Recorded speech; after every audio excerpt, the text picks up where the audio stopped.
Hi, welcome, guys, and welcome to another episode of Tea with Spirit Show.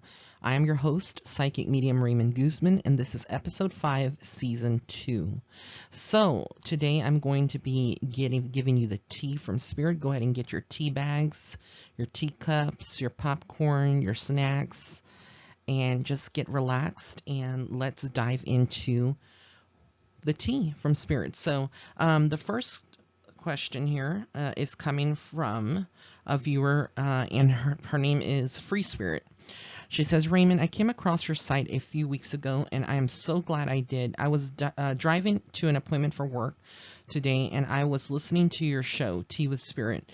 You had mentioned that when you lay down in a relaxed state, you see people's faces. It clicked, wow, maybe I am not imagining this after all on my end. Maybe I should dive into this even more. I am lucky enough to work remotely out of my house, which allows them the ability to listen to a great uplifting spiritual work on YouTube. I have started dabbling into tarot cards and have a pendulum. My question to you is, what is my special gift and how can I help more people? Love and light, Free Spirit. Well, thank you so much, Free Spirit, for sending me that question. Blessings to you. And I love the way that you said that a lot of people have been telling me the same thing as you, that they are finding the show very helpful. And that's the reason that I do it. It's not for, for the applause. It is for giving back and using my platform in a way where a lot of people that have, spiritual abilities can be less afraid, because there's a lot of people that are afraid to use their abilities or to come out of the psychic closet. And I want people to feel comfortable and to know that they're not alone. There are many of us, apart from the Tyler Henrys and the Teresa Caputos, there's a lot of us like them out there that have platforms, whether it's a blog radio show or it is a podcast or even a YouTube presence. So a lot of us are doing the work, but we don't get a lot of us don't want to come out of the psychic closet, either due to fear or due to just not feeling very comfortable, or just feeling like you're going to give someone the wrong advice. And that's the first thing that I can tell you, is that I tell a lot of people who ask if they have spiritual abilities, how can they develop them? The first thing is to eliminate fear. And that is going to remove, any roadblocks. For you, I feel like you are a little fearful at times. Your gift does scare you. As far as what your gift and your question, I wasn't ignoring it. Your question was exactly what kind of gift do you have? I want to say that you are a medium. You do have medium abilities that are budding. It's budding, meaning it's a latent portion, but you were born with it, but you suppressed it through childhood, into mid-childhood, mid-teenager years, and then in your early adult life. But I do get you have medium abilities, and typically, yes, when I go to sleep, this doesn't happen every single night, but on some nights when I'm really relaxed, and being a Gemini, that's kind of hard to do. I will typically just close my eyes and just see people appear in front of me, like different people, usually from the torso up, and or faces, and they're just staring at me. And I'll know, like, just, I don't know how I know, but that's how spirit is. It's the clairsentience. That's the psychic, the psychic portion kind of works in conjunction with the mediumship portion and channeling. And so, like, I had this lady, this soul that was popping through a couple of, about a year ago or so, and I knew that she was from Spain, and I knew that she had passed away, and she showed me her in a car. I believe it was like a taxi, driving through the colonial streets. I call them colonial because that's the way it kind of, like, the setting is in the town that she was taking me through, and I could see the cobblestone, and I could see the buildings and the structures, and her being in the car as she was going. So she flashed that before me with my eyes closed, and gave me like a mini vision of her. But I've seen people staring at me, and even as long as I've been doing this work for many years now, it is something that is not always easy, because you want your privacy and your space, but you have to set boundaries. So if you're finding that, and you are getting, like you said, you see that you're not alone, then and you are not wanting to have, faces appear to you or spirits come to you at night, when you are resting, you can set boundaries and just let them know that you're not available for help, to go to another medium or another person that can help them. And they will typically respect that boundary that you set for yourself, but you have to communicate with them and let them know. You can do this verbally, or you can do it inside of yourself. But I also feel like you have clairsentience, which is the clear sensing of people, places, things. And so these are going to develop. And I'm so happy you mentioned you got tarot cards, because a lot of budding spiritual individuals that have psychic or mediumship abilities can use these modalities and these divinatory tools to help them kind of build and validate, not so much relying on them, but kind of helping validate what you are getting from spirit, what you are channeling from spirit, to, kind of validate.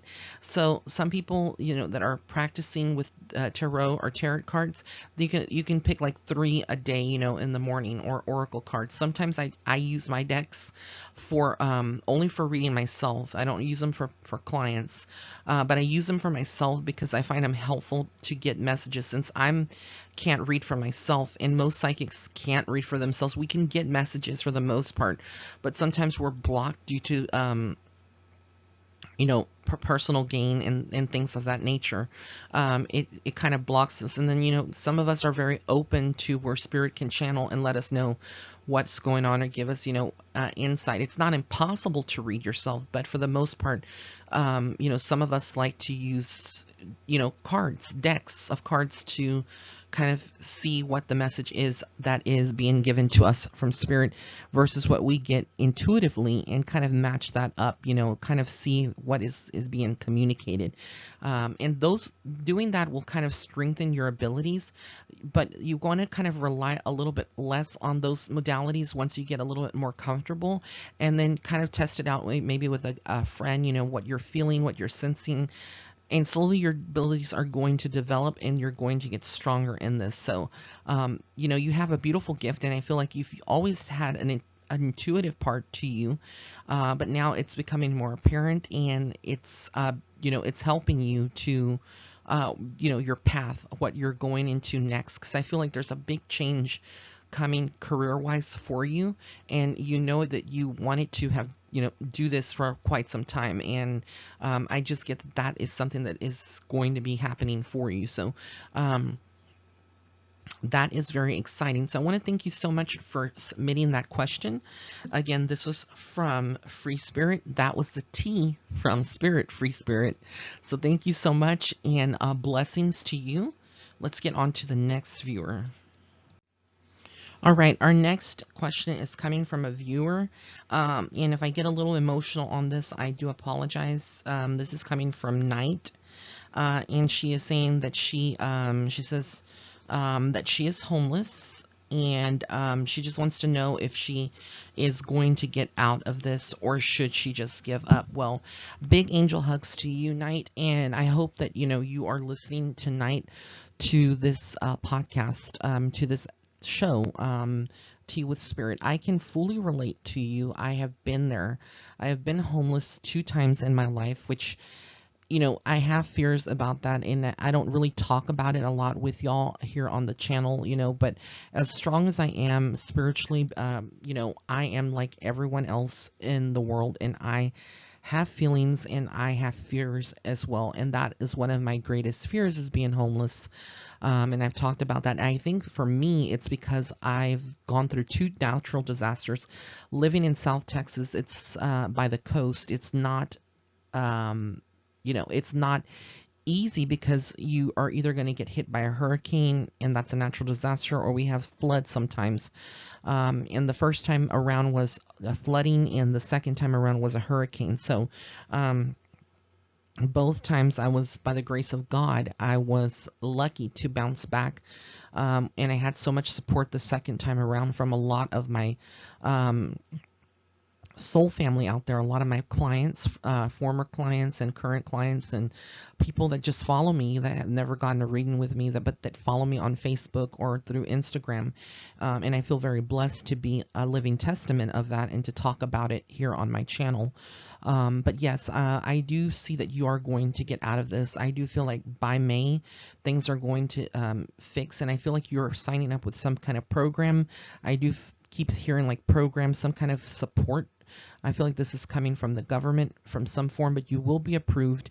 I do hear waiting list. There is like a waiting list. However, you are going to get into that. You are going to get help. If you haven't looked in that avenue, you need to, because there is help out there. There are programs that can get you into that. It's unfortunate your circumstances. I do feel that you had to get out of that situation because it wasn't healthy for you, and due to your privacy, I won't say what I see that was going on, but I do feel like this was not a good situation, what you were surrounded by and what you were enduring. And just know that all of these struggles, a lot of us ask the universe, like, why is it that we go through these struggles of being homeless or these financial hardships? Why does God allow it? Why does the universe allow it? And it's not that God allows these things. The way that the divine order is in the world, and the way that our blueprints, our soul blueprints, we each have signed up for different type of lives here on earth. I know we must think that at some point we must have been drunk when we were setting up our blueprints, because nobody in their right mind would have selected to be homeless, experience homelessness, or experience abuse, or anything else like losing a lot of family members. That's not something that we typically would think that we signed up for. But a lot of times we sign up for it because through us, we are setting an example for the world and the people that are in our world, in our inner circle, and it kind of reverberates out, and it impacts other people that are viewing us. Like for me, when I was going through this, through my homelessness, the second time around with Hurricane Harvey, I used a media platform. I use Instagram and Facebook, and those were the two primary forms. And a lot of people got to see my journey, and they saw from the time that I was homeless, I kept updating and vlogging or blogging about it. I gave updates, and through me, a lot of people found the resilience that and some inner strength. And so I feel like I was used as an example, and many people that are homeless are used an example for people to show compassion, for people to be more giving to others, for people to be more accepting of others. But typically we don't see that side, or we don't want to look at it from that perspective. We look at it like, woe is me, or either we're being punished in some kind of way by the universe, or we tend to say, no one has ever helped, has really cared to lend a helping hand. But that is not the case, and you're never alone, because our guardian angels are always around us. This is a very big topic for all of you that are listening out there. It really makes me emotional, because in this world there's so much homelessness. It's ridiculous. When you get to places like Los Angeles and you see these people in cardboard tents and on the street, and get fines. You get fines if you're not, you can't just set up your tent anywhere. People don't know this, but those of you that are tuning in, there's even laws like in Los Angeles, when you get into some of these, these districts and these areas, they're known, to be like the worst part of Los Angeles, and a lot of the homelessness there are not like people think. Stereotypical drugs, are the reason that why they are homeless. That's not the reason that people are homeless. There's various reasons why people get homeless. There's natural disasters. There's family members that died, that maybe died. Maybe they had a disability and they couldn't, with their income, they couldn't afford an apartment. We all come from different walks of life. And, if we could be less judgmental when we are, looking at people that are standing on the street, with a sign. Yes, there's some peddlers or some people that are taking advantage of the real homelessness, the real people that are homeless out there. But, you never know the story behind someone. There's a lot of our veterans that have served the country. They have, served, and they fought, and they were courageous, and they, the VA is not helping them anymore, and they're out on the street. And we have so many rich people out there, and we have the government, and we shouldn't have that here in America. And I know that I'm kind of getting a little bit, putting my emotions into this particular reading, and kind of going off of what Knight had spoken about. But I just have to say it. This is a topic that is close to my heart. It's all of you out there, that any of you that have ever been homeless or have gone through, had someone in your family or your friends that were homeless. Until you go through it, you don't know how scary it is. It's very depressive. People judge you, for what you're wearing. Like when I was in the shelter, in a mass shelter, after the hurricane, I stayed there for about 3 weeks. I had people telling me, Red Cross workers, and just people from different, helpers that would volunteer. Well, you don't look like you're homeless. That's the first thing that people will say. You don't even look like, if I was to look at you, you don't look like you belong here as a homeless person, because I was really neat dressed. I was groomed very well. I smelled good. There's a lot of homeless out there that have very good hygiene, and they don't want to look bad. They take pride in their image. Just because we're homeless, that doesn't define us as a person. But this is a serious topic, and I could go on and on as, do a podcast just about homelessness, and I just may, I may, because again, it's very hard, but you will be okay, Knight, and you will get through this. And I'm so sorry to hear that you're going through this right now.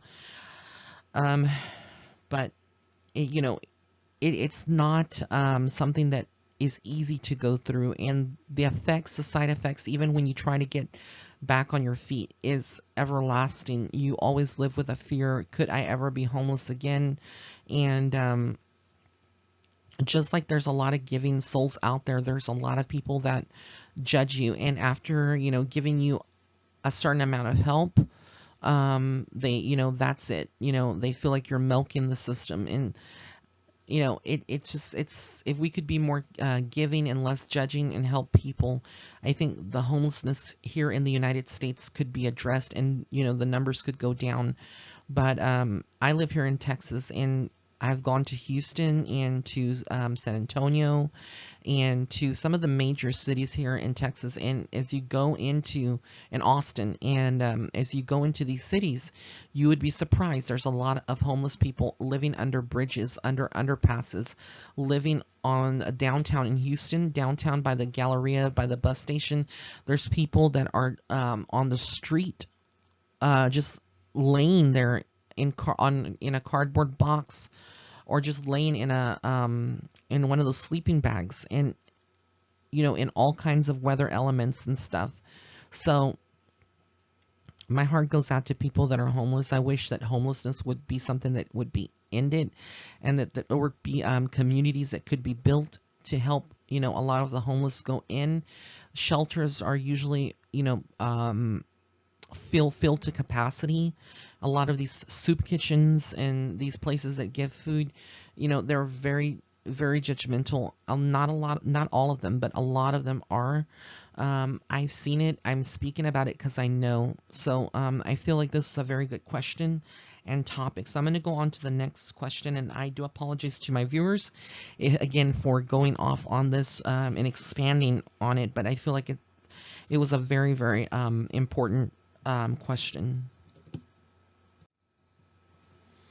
All right, my next question is coming from Scorpio 84, and Scorpio 84 says, "Hello, Ray. What career should I be in? I feel so lost, and sometimes I want to go back to school for nursing as a registered nurse and be on the labor and delivery floor helping deliver babies. But I do have a learning disability, and that stops me from pursuing that. And thank you so much, Scorpio 84. So with you, this is something, that it happens to a lot of people out there, a lot of our soul family that are listening, that, they have not gone into the career that they want due to circumstances, either like financial constraints, they don't qualify for grants, or they don't have the money to pay back grants, or they just don't want to be stuck with that debt, or they have a disability. With you, you should look into maybe doing something in the medical field, like medical coding, or something that doesn't require, necessarily you becoming a nurse per se. Maybe even something like a medication aid, or, where you can work inside of a clinical or a hospital environment. There's a lot of different positions and things like that. I do feel like you are going to do something, though, still in the healthcare arena, in that kind of career path, but it will not be, going into nursing. But I do feel like it could be something even as like a lab tech, or, something that's a little bit more clerical, or something that is more, on the lines of not being so involved. And there are a lot of colleges or programs out there that do help people with disabilities to get approved, and to get, into the course. So I wouldn't discredit yourself for that. Check around, speak with a counselor, speak with a counselor or an advisor at your local college, or the closest college, wherever you want to go. And ask about that, but I do feel like there is something there for you, definitely in the medical field, in the healthcare industry. But again, it won't be an RN, but it may be something, where you're just kind of, working more on the sidelines, but in that kind of environment. And that's what I see for you happening within 2 years from now. Right now, this year, it's more of you kind of strategizing, thinking about, what you want to do, but not really putting those plans into realization, because you're weighing things back and forth, but you're overthinking a lot of this and kind of psyching yourself out from it. So even though you have a learning disability, don't let that, hinder you or stop you from your goals, because you will get there. So big angel hugs to you. And again, that was from our viewer, Scorpio 84. Let's get on to the next viewer. Okay, our next question is coming from Black Queen Changing Lives. She says, "Hello, Raymond. I enjoy your videos and your insightfulness." Well, thank you so much. She says, "Thank you for all you do. My question: I've been so focused on my career and I've gotten a good handle on it, and now I'm ready for love. I've had some challenges in this area, as I've had to do a lot of work on myself after a bad marriage, and I had to take accountability for why it failed. I would like to know, when and where will I meet my soulmate?" So, for you, I'm going to be very honest. When it comes to love, either it's there, it's coming immediately, or it's not. I'm not one to sugarcoat. I do feel like, yes, you have worked on yourself, and yes, you have eliminated a lot of the, the self,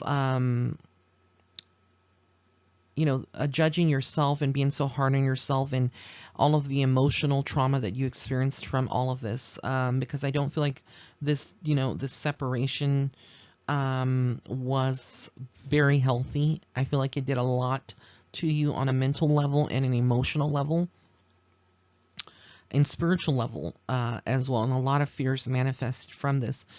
This has to be one of the biggest questions that I get in every single reading, or every other single reading. When will I find love? So don't think that you're alone, but I have to be honest. I don't see anyone coming in right now for you in the time being. I do feel like, even though you are ready, in many ways, I feel like you don't have to do anything to prepare for this person to come in. You are ready. Just being yourself is enough. But I do feel like you still need to work on being more social, maybe going out to outings with friends, just putting yourself out there. And this is something that I tell a lot of clients. Mr. Right or Mrs. Right is not going to just come into your lap. They're not just going to come to you, and knock on your doorstep and say, "Hey, I'm Prince Charming." And I'm not being rude or condescending. It is what it is. I'm just being very straightforward. And that's what I think a lot of my clients like about me, that I don't sugarcoat, I don't give them false hope. I'm very honest on what I see when it comes to love, because to me, I believe firmly in my belief that everyone deserves to have a partner in life that loves you unconditionally and that accepts you, and that you both can, you're both 50-50 and both contributing and elevating each other, and just overall having a healthy relationship that is fulfilling and that is without any codependencies. And so with you, I feel like, and what I'm seeing is that you're ready, but you still have to work on that. So for this year, I don't see anything coming in that it would be a long-term relationship. You may go on some dates, you may meet some people, that I do see, but I don't see anything concrete in the long term for at least another 2 years, and 2 to 3 years max. Any time between here and there. And for those of you that are tuning in, a lot of you would be saying, may think, well, why can't you give her a specific timeline or date? And the reason for that is because everybody, like I said, when I tune into them, I'm not just reading off their energy, I'm reading the soul. And I can tell when someone is prepared for love or ready for it completely. It's going to facilitate and come into their life. And in many cases, when they're not ready, you can tell I can tell by the soul that it's not ready. It's just, I don't know how to explain it so that y'all can understand, but it's a feeling that Spirit allows me to feel on a deep level.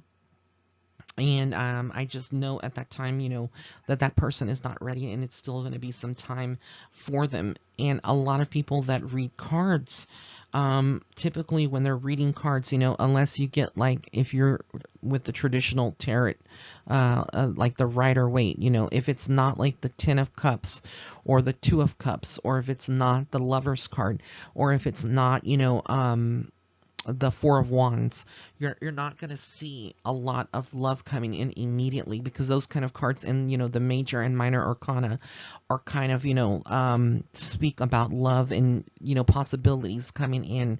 I'm using this as an example for those of you, like even yourself, Black Queen Changing Lives, that has asked this question. You can actually assess this yourself by pulling some, buying a tarot deck like the Rider-Waite, or there's any, oracle cards that you feel comfortable with, and pulling a couple of cards. Typically when someone is, ready for love, they will see it on some of the tarot readers can attest out there that read tarot. And tuning into my show, that they will see this when a person is ready for love. Not always necessarily the case. Sometimes it doesn't come up in the cards, but they do, or they are ready for it. But for me, from a psychic perspective, when I'm intuitively channeling into a person's and pulling information from their soul and the energy, I can see it, and I just don't see it right now for you. So you shouldn't get discouraged. Continue to do that, but know, like I said, the future is not. The future is unwritten. It's not set in stone. So anything that I say can change due to your free will, how you choose to do things, the decisions that you are making. You can either accelerate things or push things further back. It's all going to be depending on your willingness to really kind of make some more changes. Not so much on the spiritual level, but more on the physical level of, loving yourself unconditionally, not having any kind of worries about your body image, loving yourself completely, your body completely, and also being confident, about that you are, in envisioning.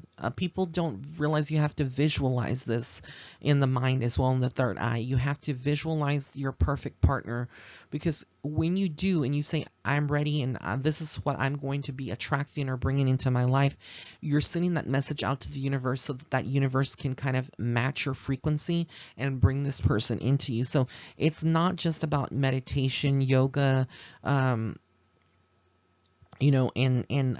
loving yourself unconditionally. It's like a whole different things that you have to do in order to prepare yourself, and just being yourself. When you're around people, that authenticity is so attractive, and I think that is what so many people, when they find their soulmate or the right person, that's what they're drawn to the most. So I want to thank you so much for tuning in and giving me that question. That was the T for Spirit from for Black Queen Changing Lives. Big angel hugs to you. All right, so our last question for today's episode is going to be coming from, let's see. This is coming from Anonymous, and Anonymous says, is my marriage over, or is there a chance of a reconciliation? Wow.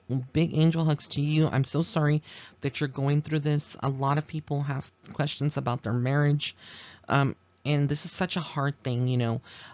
With you, I'm getting, you know, you're tired. You've been working on it. This has been a lot of back and forth for quite some time. You're very unhappy in this. I get emotional drainage. I get my chakra, the throat chakra. I do feel there like a blockage and like a lump when I'm kind of swallowing.